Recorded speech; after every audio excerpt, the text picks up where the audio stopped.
Élections législatives et présidentielles au Nigeria, le président Muhammadu Buhari s'est rendu à Maiduguri pour battre campagne.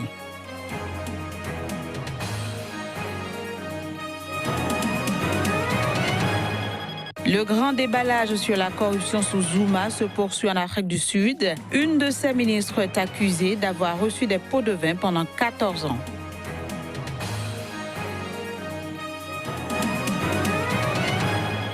Puis fronde suite à la hausse des prix de carburant au Zimbabwe, le président Emmerson Mnangagwa a appelé à l'apaisement.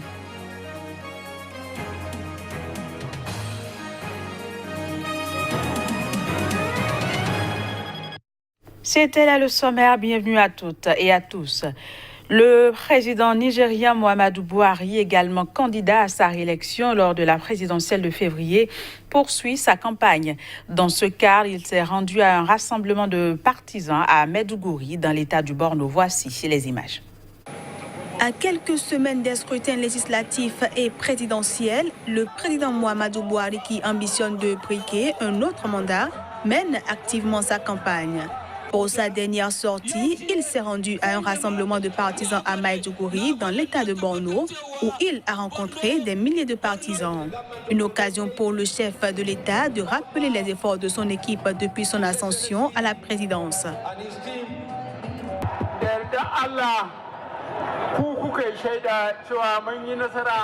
Par la volonté de Dieu, vous avez été les témoins des réalisations que nous avons accomplies jusqu'à présent, comme le retour à la normalité, mais il reste encore beaucoup à faire et nous continuerons d'investir des efforts à cet égard. En matière de lutte contre la corruption, nous faisons de notre mieux et les coupables seront arrêtés et remis à la police pour un complément d'enquête judiciaire et pour être punis.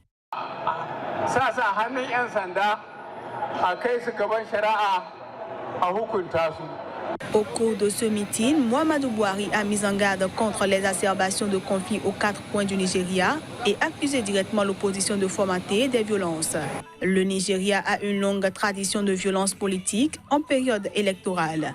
En 2011, des affrontements ont fait plus de 1000 morts à l'annonce des résultats. Le président Muhammadu Buhari présente un bilan sécuritaire déplorable et le pays fait face à de nombreux conflits. Au-delà de l'insurrection avec les djihadistes de Boko Haram dans le nord-est, des groupes de bandits armés pillent, volent le bétail et pratiquent des kidnappings de masse dans le nord-ouest. Le conflit entre éleveurs peuls et agriculteurs pour l'accès aux terres a quant à lui fait des milliers de morts dans les États de la ceinture fertile du Nigeria. Dans le sud-est, les groupes armés qui s'en prenaient aux installations pétrolières pendant la toute première moitié de la présidence Buhari menacent de reprendre les hostilités à tout moment. En République démocratique du Congo, des heurts ont éclaté à Kinshasa entre des partisans de l'opposant Martin Fayulu et des conducteurs de mototaxi qu'ils assimilent à des proches de l'autre opposant, Félix Tshisekedi, officiellement élu président. Mais la police est rapidement intervenue pour s'interposer et pour les disperser. Après la proclamation par la Cour constitutionnelle de Félix Tshisekedi comme 5e président de la République démocratique du Congo, l'opposant Martin Fayulu, qui se proclame seul président légitime, a appelé la population à manifester pacifiquement. Ce lundi, il a tenté dans la matinée de rassembler ses troupes dans les rues de Kinshasa, devant le siège de son parti et de ses alliés du Mouvement de libération du Congo, MLC.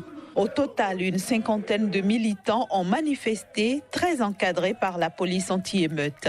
Mais plus tard, des heurts ont brièvement éclaté entre près de 300 partisans de Martin Fayulu et des conducteurs de mototaxi qu'ils assimilent à des proches de Félix Tshisekedi.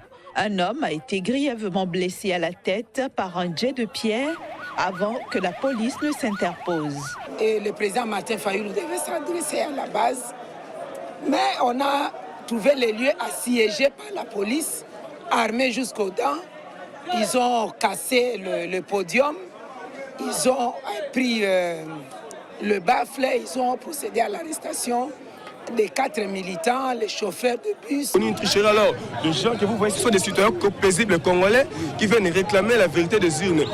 La Cour suprême, en collaboration avec Félix Tshisekedi et Kabila, il a dupé le peuple congolais Et nous savons bien que ces élections n'ont pas été obtenues facilement. Et voilà que nous nous retrouvons dans une situation de crise. La police... Initialement prévue ce mardi dans le calendrier de la commission électorale, la prestation de serment du président élu devrait avoir lieu jeudi prochain. Cependant, Félix Tshisekedi n'aura pas la majorité à l'Assemblée nationale, qui reste largement contrôlée par les amis de Joseph Kabila. Selon la Constitution, le Premier ministre devra être issu de la majorité parlementaire. Le président zimbabwéen Emmerson Mnangagwa a appelé ce mardi à l'apaisement après la fronde sévèrement réprimée contre la hausse des prix des carburants. Il a par ailleurs promis des sanctions en cas de dérapage avéré des forces de l'ordre. Reportage. Un appel au calme a été lancé par le président zimbabwéen suite à la fronde qui s'est produite au Zimbabwe. Emmerson Mnangagwa a lancé cet appel quelques heures après son retour à Harare dans la nuit de lundi à mardi. Il a également invité les chefs des partis politiques et les responsables religieux et de la société civile à engager un dialogue national avec son gouvernement. Concernant la répression des manifestants, le chef de l'État zimbabwéen a promis des sanctions en cas de dérapage avéré des forces de l'ordre. Le Zimbabwe, rappelons-le, a été secoué la semaine dernière par de violentes manifestations contre la hausse spectaculaire des prix des carburants ordonnée par le gouvernement dans un pays étranglé par 2 décennies de crise économique. Les principales villes du pays, dont la capitale Harare et Bulawayo, un fief de l'opposition au régime, ont été le théâtre de pillages et de destruction.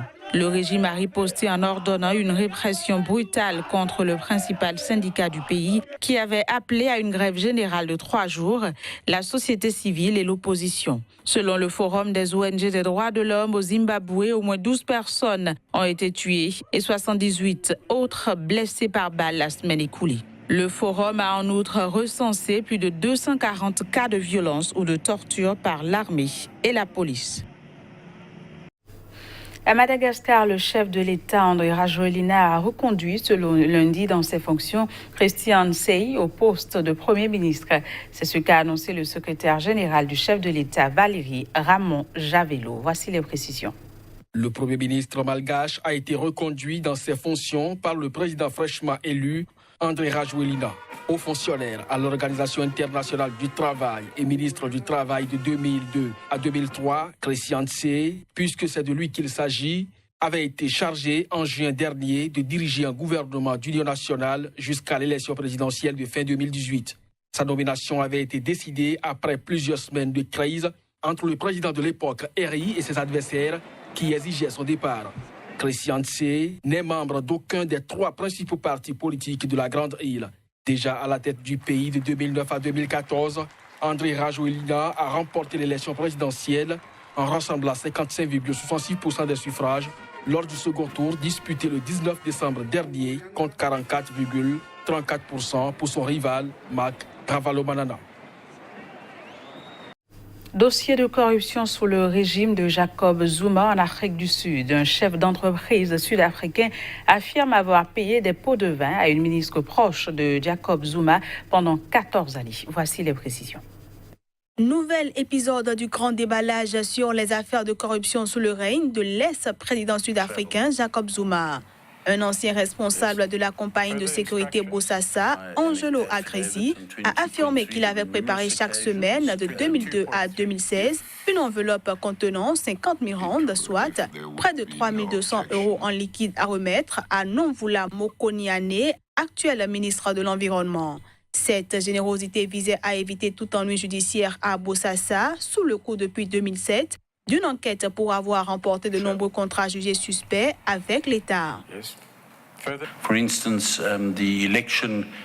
La campagne électorale s'est déroulée depuis les bureaux. Nous avons dû organiser tout cela. Nous avons dû organiser les fêtes et les conférences dans nos bureaux. Il y a eu de nombreux rassemblements. Il y a eu des rassemblements où nous devions nourrir jusqu'à 40 ou 50 000 personnes pour le parti au pouvoir. Nous savions qu'elle était proche du président à l'époque, mais aussi s'il y avait des gens à qui parler dans les Rocks, nous savions qu'elle serait capable de le faire et c'est pourquoi ça a continué. We knew that she would be able to do that, and that is why it continued.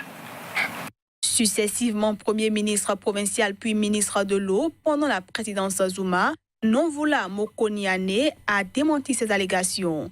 Lancée en août dernier, la commission dirigée par le vice-président de la Cour constitutionnelle, Raymond Zonda, vise à faire la lumière sur les nombreux scandales qui ont terni le règne de Jacob Zuma. Sous la pression de l'ANC, il a été contraint de quitter le pouvoir en février 2018, remplacé à la tête du pays par Cyril Ramaphosa, qui a promis de tordre le cou à la corruption.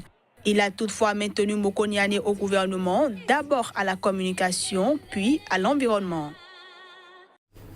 Le président gambien Adama Barrow et son homologue sénégalais Macky Sall ont inauguré un pont stratégique sur la rivière Gambie.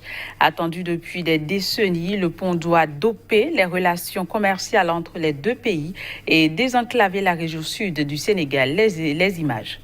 Les présidents sénégalais Macky Sall et gambien Adama Barrow ont inauguré ce lundi le pont de la Sénégambie, un élégant ouvrage de béton clair de plus d'1 kilomètre situé en territoire gambien et qui enjambe le fleuve Gambie à une dizaine de kilomètres du poste frontière de Farafeni.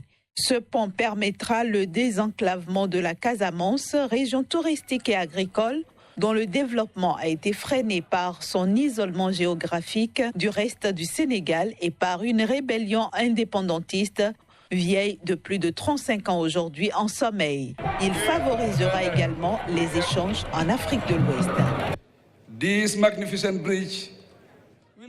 Ce magnifique pont sera une composante majeure du couloir transgambien. Un couloir qui est essentiel pour le développement, pour l'intégration, pour l'augmentation des échanges commerciaux dans les sous-régions de la CEDEAO. Nous pouvons être fiers d'avoir transformé en réalité ce rêve de plusieurs générations. L'ouverture de ce pont illustre le spectaculaire réchauffement des relations entre les deux pays, longtemps marqué par des différends sur le transport, la pêche et les frontières, bien que les habitants aient en commun des langues, des origines ethniques et entretiennent de nombreux liens professionnels, familiaux ou commerciaux. Parfois, on attendait des jours ou des heures, mais maintenant, ça prend 5 minutes pour rejoindre Farafeni.